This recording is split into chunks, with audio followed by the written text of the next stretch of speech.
અરે પાણી તો ખતમ થઈ ગયું, હવે શું કરીશું? ભારતવાળાએ તો પાણી બંધ કરી દીધું. એક એક ટીપા માટે અમે તરસી રહ્યા છે. મારા કુટુંબનું શું થશે? મારા પરિવારનું શું થશે? મારા દેશનું શું થશે? મારો પરિવાર હવે મૃત્યુ પામશે, કારણ કે ભારતવાળાએ પાણી બંધ કરી દીધું છે. કદાચ આવા જ શબ્દ પાકિસ્તાનમાં મિત્રો આવનારા દિવસોમાં જોવા મળે તો નવાઈની વાત નહીં, કારણ કે નરેન્દ્રભાઈ મોદીએ કરી દીધી છે વોટર સ્ટ્રાઇક. નમસ્કાર મિત્રો, આપની સાથે હું છું પિનલગીરી ગોસ્વામી. કાશ્મીરમાં જે કંઈ બન્યું ને તે 140 કરોડ ભારતીયોનું લોહી ઉકળી ગયું છે. બધાને ખબર હતી કે હવે મિત્રો કંઈક મોટું થવાનું છે, અને હવે ભારતે પાકિસ્તાનને એક મોટો ઝટકો આપી દીધો છે. એક એવો ઝટકો કે જે કોઈ ટેન્કના રૂપમાં નહીં, કોઈ મિસાઇલના રૂપમાં નહીં, કોઈ બંદૂકના રૂપમાં નહીં, ન તો કોઈ સ્ટ્રાઇક કરવામાં આવી છે, ન તો મિત્રો 2016 જેવી સર્જિકલ સ્ટ્રાઇક કે ન તો 2019 જેવી બાલાકોટ એર સ્ટ્રાઇક. આ વખતે ભારતે એવું યુદ્ધ શરૂ કર્યું છે કે જેમાં પાકિસ્તાને હચમચાવી નાખશે. જી હા દોસ્તો, પરિણામ એવા આવશે કે પાકિસ્તાનના હવે ચૂલા પણ સળગી નહીં શકે તેવી પરિસ્થિતિનું મિત્રો નિર્માણ થઈ જશે. પાકિસ્તાનમાં બાળકો પ્રેમ માટે પીડાશે, નોકરીઓ ગુમાવશે લોકો, કારખાના બંધ થઈ જાય, હોસ્પિટલો બંધ થઈ જશે, કરાચી અને લાહોર જેવા શહેરો અંધકારમાં ડૂબી જશે, શાકભાજી ઉપરાંત ખાણીપીણીના ભાવ આસમાને પહોંચી જશે, ખેતરો પણ મિત્રો સુકાઈ જશે, ખેડૂતો ભૂખમરાથી તડપડશે, સ્થિરતાના રસ્તા ઉપર ગોળ્યો નહીં પરંતુ મિત્રો તરસથી મૃત્યુ પામશે આ પાકિસ્તાન. ભારતે પાકિસ્તાન સાથે યુદ્ધ શરૂ કરી દીધું છે. મેં તો ત્યાંથી શરૂઆત કરી છે કે જ્યાં લોહી વેડાવવામાં નહીં આવે. ફક્ત વોટર સ્ટ્રાઇકના એક અખતરાથી માત્ર પાકિસ્તાનની તકલીફો વધી જશે. પણ મિત્રો પાકિસ્તાન સુકાઈ જશે અને તરસથી મરી જશે, કારણ કે આ વખતનું યુદ્ધ કોઈ મોટું યુદ્ધ નહીં પરંતુ પાણીનું યુદ્ધ કહી શકાય છે. પાણીના પ્રહાર કરવામાં આવી રહ્યા છે મિત્રો. ભારત અને પાકિસ્તાન વચ્ચે યુદ્ધ પાણીના હુમલાનું થવાનું છે. ન્યાયની લાઈનમાં ભારતનો પહેલો પ્રહાર મિત્રો જોવા મળ્યો છે. તે હડતાલ જે ઇતિહાસમાં તરત શબ્દથી લખવામાં આવશે. તરફડથી મળશે પાકિસ્તાન. પાકિસ્તાનની પીઠ પરનો એવો પ્રહાર છે કે તેનો કહી શકાય કે પડઘો સદીઓ સુધી તે લોકો યાદ રાખશે અને સાંભળી શકશે.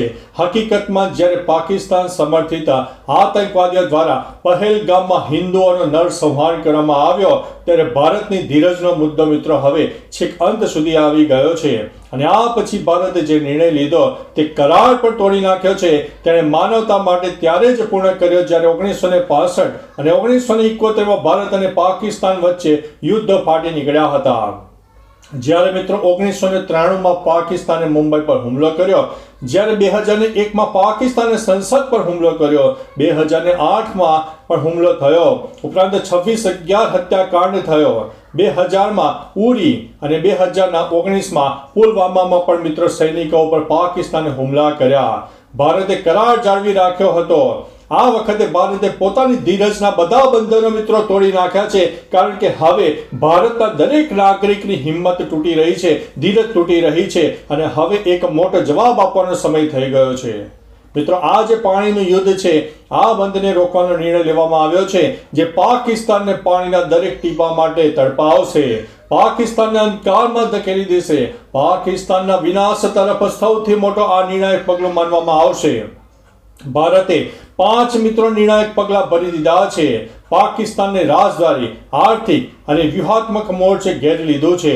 5 નિર્ણયો એવા લીધા છે અને મુક્કા પર તેમના મોઢા ઉપર મારી દીધા છે. પહેલા તો અટારી સરહદ બંધ કરવામાં આવી છે, જેનો અર્થ એ છે કે દ્વિપક્ષીય વેપાર, એટલે કે હવે ભારતથી પાકિસ્તાનમાં કોઈ વેપાર થશે નહીં, અવર જવર પણ બંધ થઈ જશે. ભારત પાકિસ્તાન સરહદ પર જે કંઈ પણ કરતા હતા તે બધું જ હવે સમાપ્ત થઈ ગયું છે. બીજી બાજુ મિત્રો સિંધુ જળ સંધિ, જેને પાકિસ્તાનની જીવાદોરી માનવામાં આવે છે, અને પાકિસ્તાન તેમાંથી 93% આ પાણી ઉપર જીવે છે જે ભારતમાંથી જાય છે, તેના ઉપર હસ્તાક્ષર પણ મિત્રો કરવામાં આવ્યા હતા. અને પાકિસ્તાનનો ભારત ઉપર ત્રીજો હુમલો કે ઊંચાઈઓ બંધ કરવામાં આવી છે અને તેમનો સામાન પેક કરવામાં કહી રહ્યામાં આવ્યું છે. ભારત પાકિસ્તાનને દુનિયાને બતાવવા માંગે છે કે આતંકવાદીઓને ટેકો આપતો દેશ છે અને ભારતમાં આતંકવાદને પ્રાયોજિત કરતો દેશ છે, અને હવે ભારત પાકિસ્તાન સાથે કોઈ સંબંધ રાખશે નહીં. પાકિસ્તાન હાઈ કમિશને ભારત છોડવાનો પણ આદેશ કરવામાં આવ્યો છે. કોઈ રાજદ્વારી સંબંધો નહીં રહે. આ એક મોટો નિર્ણય છે જે દુનિયાને સંદેશ આપે છે કે પાકિસ્તાન આતંકવાદીઓને સમર્થન આપી રહ્યું છે. વારંવાર આટલા બધા હુમલા કરવા છતાં પણ પાકિસ્તાન સુધરતું નથી અને આખરે તેને જવાબ આપવાનો મિત્રો સમય આવી ગયો છે. પાકિસ્તાની અધિકારીઓને 7 દિવસની અંદર દિલ્હી પાછા જવું પડશે. પાકિસ્તાની નાગરિકો પર પ્રતિબંધ લાદવામાં આવ્યો છે.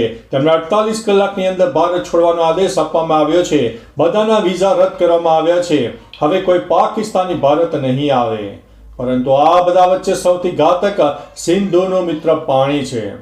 સંમતિનો રથ, જેને વોટર સ્ટ્રાઇક મિત્ર કહેવામાં આવે છે, અને ભારત અને પાકિસ્તાન વચ્ચેના પ્રથમ વોટર વોરની શરૂઆત પણ મિત્રો માની શકાય છે. પાકિસ્તાનનો નાશ કેવી રીતે થશે તે જણાવતા પહેલા ચાલો તમને સમજાવીએ કે સિંધુ જળ સંધિ શું છે. સિંધુ નદી અને તેની સહાયક નદીઓ જેમાં જેલમ અને ચિનાબનો પણ મિત્રો સમાવેશ થાય છે. પાકિસ્તાનની જીવન રેખા છે અને જીવનદોરી પણ માનવામાં આવે છે. આ નદીઓ 4 દેશોમાંથી પસાર થાય છે અને 21 કરોડથી વધુ લોકોની પાણીની જરૂરિયાતોને પૂરી કરે છે. તેનો વિવાદ 1947થી શરૂ થયો હતો, પરંતુ ભારતે મોટું હૃદય બતાવ્યું અને પંડિત નહેરુએ 1960માં સિંધુ જળ સંધિ કરી હતી, જે કરાર પાકિસ્તાન માટે ખૂબ જ ફાયદાકારક હતો. પાકિસ્તાનને સિંધુ, જેલમ અને ચિનાબ નદીઓનું 80% પાણી મળતું હતું, જ્યારે ભારતને રાવી, બિયાસ, સતલજનું પાણી મળતું હતું, જે કુલ પાણીના 20% જેટલું હતું. હવે આ કરાર પાકિસ્તાન માટે જીવન રેખા છે. જેમ આપણે કહ્યું તે રીતે જ્યારે ભારત ઘણી વખતે જ્યારે તણાવ હતો ત્યારે પણ આ કરાર તોડવામાં આવ્યો ન હતો. આ કરાર એટલા માટે કરવામાં આવ્યો કારણ કે આ કરાર પાકિસ્તાનનો નાશ કરવા માટે પૂરતો હતો. અને હવે જ્યારે ભારતે આ પગલું ભર્યું છે ત્યારે તેની પાકિસ્તાન ઉપર વિનાશક અસરો મિત્રો જોવા મળશે. આપણે સમજાવીશું કેવી રીતે હકીકતમાં પાકિસ્તાનની 80% સિંચાઈ સિંધુ અને તેની સહાયક નદીઓ પર આધારિત છે. પાકિસ્તાનમાં ખેતી માટે મિત્રો વપરાતું 93% પાણી અહીંથી જ આવે છે અને આ પાણી બંધ થઈ જાય તો મિત્રો, અને આ પાણી વિના પાકિસ્તાનના બધા ખેતરો ઉજ્જડ થઈ જશે.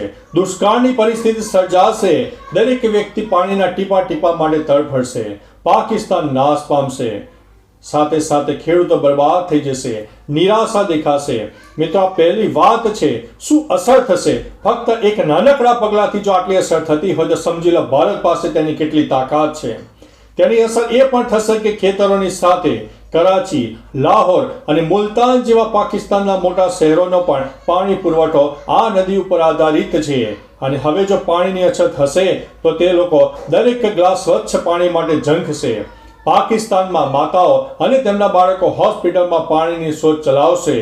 દર્દીઓની સારવારમાં ત્રીજું. ઉપરાંત પાકિસ્તાન અંધકારમાં ડૂબી જશે. સિંધુ બેસન નદી પર બનેલા હાઇડ્રો પાવર પ્રોજેક્ટ પાકિસ્તાનમાં વીજળીનો મિત્રો મુખ્ય સ્ત્રોત છે અને આ પાણીથી વીજળી ઉત્પન્ન થાય છે. ત્યારે પાકિસ્તાનના મોટા શહેરો કરાચી, મુલતાન, લાહોર અને આ બધા શહેરો અંધકારમય થઈ જશે. કારખાનાઓ બંધ થઈ જશે કારણ કે પાણી અને વીજળી વગર શું કરશે. અને હવે કારણ કે ઉનાળો પણ આવી ગયો છે અને અસહ્ય ગરમી બનતી જાય છે, ત્યારે પાકિસ્તાન ગમે તેમ કરીને ઘણી વીજળીનો કટોકટીનો સામનો કરી રહ્યો છે. ગયા વર્ષે પણ પાકિસ્તાનમાં લગભગ દરરોજ વીજળી ગુલ થતી હતી. આ વર્ષે ગરમી પાકિસ્તાન માટે ખતરો છે અને ખેતરો અને કોઠારોમાં ખૂબ જ મોંઘી પણ સાબિત થઈ છે, કારણ કે જો પાણી નહીં મળે તો પાકની અછતને કારણે અનાજ અને શાકભાજીના ભાવ મિત્રો આસમાને પહોંચી જશે. પાકિસ્તાનના ભૂખમરાની આરે છે. હવે ગરીબ પરિવારોની થાળીઓ ખાલી ભૂખમરાનું જોખમ હશે. હવે આ કટોકટી ઊભી થશે કારણ કે જો કૃષિ અને વીજ ક્ષેત્ર સ્થિર રહેશે તો પાકિસ્તાનનું અર્થતંત્ર પણ ભાગી જશે. રોકાણકારો ભાગી જશે. બજારોમાં અસ્થિરતા સર્જાશે. સાથે પાકિસ્તાનમાં વસ્તી વિસ્થાપન થશે કારણ કે જ્યાં પણ આ સમસ્યાઓ વધશે વસ્તી બીજે ક્યાંક જશે અને જ્યાં પણ જશે ત્યાં સમગ્ર વ્યવસ્થાને ખોરવી નાખશે. પાકિસ્તાનના લોકો પણ મિત્રો સરકાર વિરોધ કરવા માટે રસ્તા પર ઉતરી શકે છે. પાકિસ્તાનમાં સરકાર સામે રોષ વધી શકે છે અને સરકારને તમામ પ્રકારની સમસ્યાઓનો સામનો કરવો પડી શકે છે. પાકિસ્તાનમાં મિત્રો પહેલા કરતાં બેરોજગારીનું પ્રમાણ પણ વધી જશે, કારણ કે જો કૃષિ અને વીજ ક્ષેત્રથી લઈને બધું ઠપ થઈ જાય તો અર્થતંત્ર તૂટી જાય. પાકિસ્તાન પહેલા જ રોકાણકારોના અભાવથી પરેશાન છે અને આ પછી રોકાણકારો ભાગી જશે. બજારો અને કંપનીઓ બંધ થઈ જશે.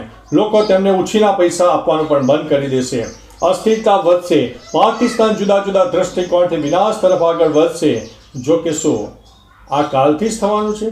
જવાબ ના છે. ભારતે લીધેલો નિર્ણય એવો નથી કે તે કાલથી જ પાકિસ્તાનનો નાશ કરી શકશે.